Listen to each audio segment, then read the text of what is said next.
madaxweynaha Puntland Saciid Cabdilaahi Dani iyo wafdi uu hogaaminayo ayaa soo gaaray garoonka diyaaradaha ee magaalada Kismaayo waxaana soo dhaweeyay qaybo kala duwan oo isugu jira xildhibaano labada gole ee dawladda ka tirsan madaxweynayaashii hore ee Puntland waa madaxweynayaashii hore ee Galmudug Cabdikariin Xuseen Guuleed iyo madaxweynihii hore ee Koonfur Galbeed Soomaaliya Shariif Xasan Sheekh Qaadan iyo wufuud kale oo ka kala yimid qaybaha kala duwan ee bulshada ku nool magaalada Kismaayo markii soo dhaweyn kadib uu gacan qaaday mid dadka kala duwan ee soo dhaweyntiisa ka qayb qaadanayay waxa ugu dambeyn warbaahinta la hadlay labada madaxweyne ee kala ah madaxweynaha Jubbaland Axmed Maxamed Islaam iyo madaxweynaha Puntland Saciid Cabdilaahi Dani madaxweynaha Jubbaland waxa uu sheegay in tani tahay soo dhaweyn oo kaliya ee la iska wareysan doono xaaladaha guud ee dalku marayo iyo caleemasaarka iyo si guud inta halkan la joogana ay dhici doonaan kulamo looga hadlayo ayaha dalkan waxaan aad ugu faraxsanahay maanta wafdi ballaaran oo hogaaminaya madaxweynaha gobolka Puntland oo ay la socdaan madaxweynihii hore waxaan faroole iyo wafdi ballaaran kale inaad maanta loogu timaadaan munaasabadan qadarinteeda iyo xushmadeeda iyo ixtiraamkeedaba kulli aan idin hayno waxaan idin leenahay ku soo dhawaada magaaladiinii iyo dhulkiinii aad baan idinkaga mahad celinaynaa imaatinka aad noo timaadeen iyo safarka aad u dheer ilaa iyo meel aad fog aad ka soo safarteen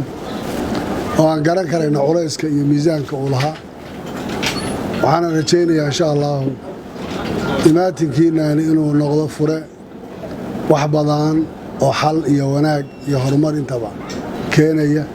aadna aan ugu faraxsanahay inaan maanta aan isu nimaadno wixii wara dib baan u dhigan doonaa madaxweyne ku soo dhawow Kismaayo aad baan kaaga mahad celinayaa imaatinka adiga waftigaaga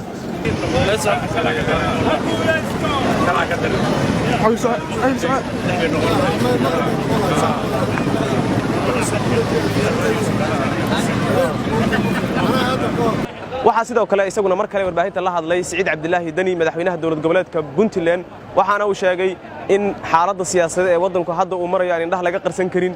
haddii dawladda dhexe u baahan tahay inay midnimo ka raadiso dawladda federaalka dhexdeedana loo baahan yahay maamul goboleedyada iyaguna in isxulufaystaan runtii aad baan ugu faraxsanahay sida diiran oo dawlad iyo shacabba maanta nala soo dhaweeyay waan ka mahadnaqaynaa waa waajib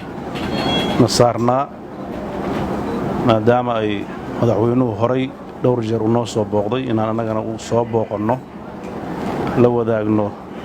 farxadaha iyo murugadaba waxaan rajaynaynaa haddii ilaahayna muddada aan joogno in arrimaha muddadii u dambaysay Jubbaland ka jiray aan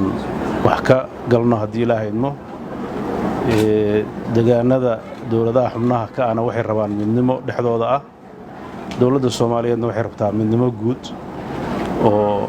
dadka u wada horseeda in bulshada Soomaaliyeed loo adeego waxaan rajaynaynaa ilaahay idinkiis maalmaha halka la joogo in wax badan la isweydaarsan doono culaysyada siyaasadeed ee dalka jirana ay ambaqaad u noqon doonto waxaan ku kalsoonahay ilaahay idinkiis in wax kastoo kala aragti duwanaana ee xal waara laga gaari doono horumar iyo wanaag iyo dawladnimona wadadeeda la qaadi doono aad baan iga mahad celinaya waxa kale oo la sugayaa wufuud kale oo kamid yahay madaxweynihii hore ee Soomaaliya Xasan Sheekh Maxamuud iyo madaxweynihii hore ee dawladda ku meel gaarka ahayd Sheekh Shariif Sheekh Axmed sida qorshuhu yahay waxay tahay in daqiiqadaha soo aadan ay ka soo kicitimaan magaalada Muqdisho iyadoo la fasaxay duulimaadkii guud ee ka shaqeynaya magaalooyinka Kismaayo iyo Muqdisho Cali Aadan Muumin goobjoog garoonka diyaaradaha Kismaayo